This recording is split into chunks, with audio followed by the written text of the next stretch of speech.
Hi மக்களே, நான் உங்கள் தமிழலை நாகை வர்ணனி. என்னடா பயங்கரமா காத்தடிச்சிட்டு இருக்கிற இடத்துல இருந்து பேசிட்டு இருக்கேன்னு பாக்குறீங்களா? இது பயங்கரமான காத்து இல்லைங்க. இந்தியாவிலேயே தூய்மையான காற்று வீசக்கூடிய பகுதிகளுக்கான மாசு கட்டுப்பாட்டு வாரியத்துடைய காற்றோட தர குறியீடுல இந்திய அளவுல 15வது இடத்தையும் தமிழக அளவுல முதல் இடத்தையும் பிடிச்ச நாகப்பட்டினத்தோட சுத்தமான காத்துல தாங்க நின்று பேசிட்டு இருக்கேன். மருதமும் நெய்தலும் கொஞ்சம் கூடிய பகுதி எங்க நாகப்பட்டினம். விவசாய தொழிலும் மீன்பிடி தொழிலும் சுறுசுறுப்பா நடந்துட்டு இருக்க இந்த நாகப்பட்டினத்துல கருவாட்டு வாசனை வேணா வரலாம், ஆனா எப்பவும் கெமிக்கல் வாசனை வராது. ஏன்னா இது பாதுகாக்கப்பட்ட வேளாண் மண்டலம். பிறந்ததுல இருந்து நாகப்பட்டினத்துக்காரியா எனக்கெல்லாம் இந்த நியூஸை பார்க்கும்போது ஒரு ப்ரௌட் மொமெண்ட். என்னம்மா ஊர் பெருமை பேசுறேன்னு நினைக்கிற பிற பகுதி மக்கள் இருந்தீங்கன்னா, நம்மளுடைய அடுத்த தலைமுறைக்கு நம்ம ஒரு பாதுகாப்பான சுற்றுப்புறத்தை கொடுக்க வேண்டியது நம்மளுடைய கடமை.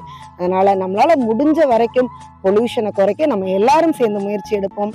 ஆனா அப்சல்யூட்லி மை நாகை மக்களே இன்னும் முதல்ல இருக்கு, அதை நோக்கி நம்மளும் இன்னும் கொஞ்சம் மெனக்கெடுவோம். நன்றி.